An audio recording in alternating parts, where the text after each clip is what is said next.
Hoje vamos mergulhar em uma das histórias mais intensas e dramáticas do livro de Gênesis, o capítulo 27. É aqui que vemos a tensão familiar entre Jacó e Esaú chegar ao seu ponto máximo, um drama que envolve engano, dor e, acima de tudo, a soberania de Deus. Prepare-se, porque essa narrativa vai nos ensinar lições poderosas sobre fé, destino e as consequências de nossas escolhas. Tudo começa com Isaque, já idoso, cego e sentindo que seus dias estavam chegando ao fim. Ele chama seu filho favorito, Esaú, o primogênito, o caçador habilidoso. E aconteceu que, sendo Isaque já velho e tendo os olhos tão escurecidos que não podia ver, chamou a Esaú, seu filho mais velho, e disse-lhe: "Meu filho." E ele lhe respondeu: "Eis-me aqui." Isaque faz um pedido simples, que Esaú vá ao campo, casse um animal e prepare uma refeição saborosa, do jeito que ele gostava. Depois disso, ele daria a Esaú a bênção da primogenitura, a bênção mais importante da vida de um patriarca. Mas escondida, ouvindo cada palavra, estava Rebeca. E no coração daquela mãe, uma antiga profecia ecoava, uma promessa que Deus lhe fizera antes mesmo de os gêmeos nascerem: o maior servirá ao menor. Rebeca sabia que o plano de Deus era para Jacó, não para Esaú. E é incrível pensar nisso. Existem promessas que Deus sussurra aos nossos corações. E mesmo que o tempo passe e as circunstâncias pareçam dizer o contrário, a fé as mantém vivas. Rebeca acreditava que a palavra de Deus precisava se cumprir. Mas a forma como ela agiu a seguir nos deixa uma lição complexa. Assim que Esaú sai para caçar, Rebeca entra em ação. Ela chama Jacó e revela seu plano ousado e arriscado. "Ouvi teu pai falar com teu irmão Esaú. Agora, pois, meu filho, faze o que te ordeno. Vai ao rebanho, traz-me 2 cabritos, e com eles farei uma comida saborosa, como teu pai gosta. Tu a levarás a ele, para que te abençoe antes de morrer." A proposta era chocante. Jacó deveria se passar por Esaú. Jacó, compreensivelmente, hesita. Ele sabia do risco. "Meu irmão Esaú é um homem cabeludo, e eu tenho a pele lisa. Se meu pai me apalpar, vai pensar que estou zombando dele, e em vez de uma bênção, receberei uma maldição." O medo era real, mas a determinação de Rebeca era ainda maior. Com uma firmeza impressionante, ela assume a responsabilidade. "Caia sobre mim a tua maldição, meu filho. Apenas obedeça." E assim, ela prepara o prato, veste Jacó com as melhores roupas de Esaú, e para simular os braços peludos do irmão, cobre suas mãos e seu pescoço com as peles dos cabritos. A cena é cheia de tensão.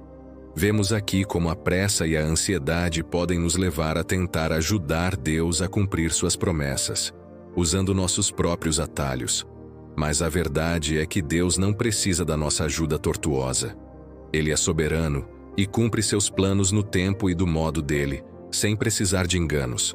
Com o coração acelerado, Jacó entra na tenda escura onde seu pai repousava. "Meu pai," ele diz, tentando engrossar a voz. Do leito, o velho Isaque pergunta: "Quem é você, meu filho?" E então vem a mentira. "Sou Esaú, teu primogênito. Fiz como o Senhor me pediu. Levante-se, sente-se e coma da minha caça, para que a sua alma me abençoe." Mas Isaque, apesar de cego, não era tolo. Havia algo estranho. A rapidez com que a caça foi encontrada, o som daquela voz. Ele desconfia. "Aproxime-se, meu filho, para que eu possa apalpá-lo e saber se você é mesmo o meu filho Esaú ou não." Jacó se aproxima tremendo. Isaque o toca e, sentindo as peles ásperas, fica confuso. Ele diz a famosa frase: "A voz é a voz de Jacó, mas as mãos são as mãos de Esaú." A dúvida ainda pairava, mas o cheiro das roupas de Esaú, roupas que carregavam o aroma do campo, parece convencê-lo.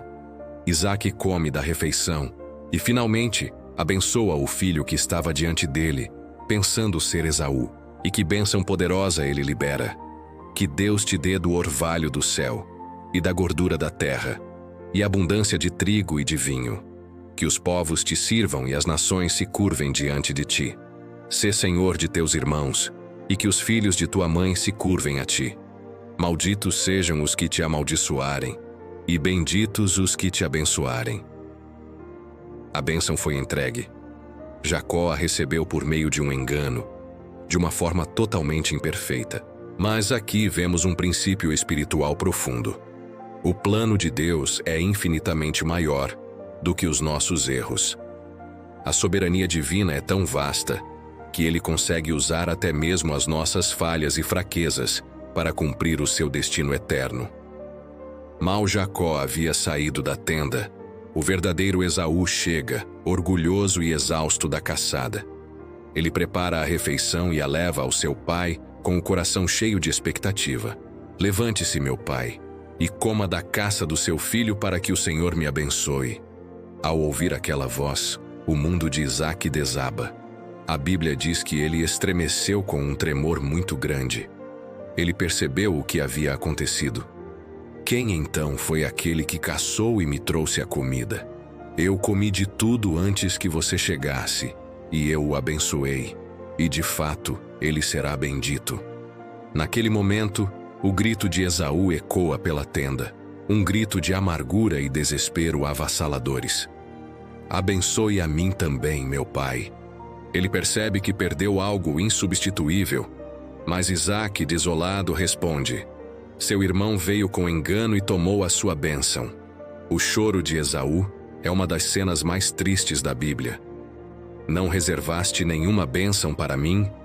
Ele implora, mas era tarde demais. A bênção principal, a da primogenitura, já havia sido dada. Essa cena nos ensina que as nossas escolhas têm um peso eterno.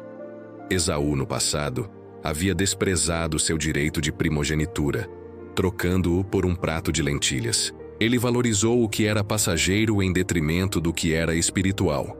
E agora, sentia a dor esmagadora dessa escolha. A dor de Esaú rapidamente se transforma em ódio. Um ódio profundo e assassino por seu irmão Jacó. Ele diz em seu coração: os dias de luto por meu pai estão chegando. Depois disso, matarei meu irmão Jacó. Rebeca, sempre atenta, ouve sobre essa ameaça e percebe a tragédia que seu plano gerou. Com o coração partido, ela age mais uma vez para salvar Jacó, enviando-o para longe para a casa de seu irmão Labão, em Harã. Ela teme perder seus 2 filhos no mesmo dia, um pela morte e o outro pela fuga, tornando-se um foragido. A desobediência e o engano sempre cobram um preço. A família foi despedaçada. Jacó agora foge para salvar a própria vida. Mas, mesmo em meio a essa bagunça, a misericórdia de Deus continua agindo. A promessa permanece viva. Jacó, o enganador, está partindo em uma jornada solitária, mas Deus o acompanhará em cada passo do caminho. E nessa jornada, ele irá moldar, quebrar e transformar Jacó, até que o enganador se torne Israel, aquele que luta com Deus. E assim, Gênesis 27 nos deixa uma mensagem poderosa. A vontade de Deus se cumpre apesar das nossas imperfeições. Em meio ao engano, ao erro, à dor e às famílias quebradas, Deus continua movendo as peças do seu tabuleiro para que seu plano eterno avance. Jacó errou, mas foi o escolhido e seria moldado pela graça. Esaú chorou as consequências de suas escolhas, e Isaque, mesmo enganado, foi um instrumento para proferir a bênção que mudaria a história do mundo para sempre. A grande lição para nós é esta: Deus não procura pessoas perfeitas para usar em seus planos. Ele procura corações dispostos, mesmo quando falhamos, mesmo quando pegamos atalhos errados. A sua graça é poderosa o suficiente para corrigir nossos caminhos e garantir que o seu propósito soberano prevaleça. Obrigado por assistir e por mergulhar nesta história tão profunda conosco. Que Deus te abençoe.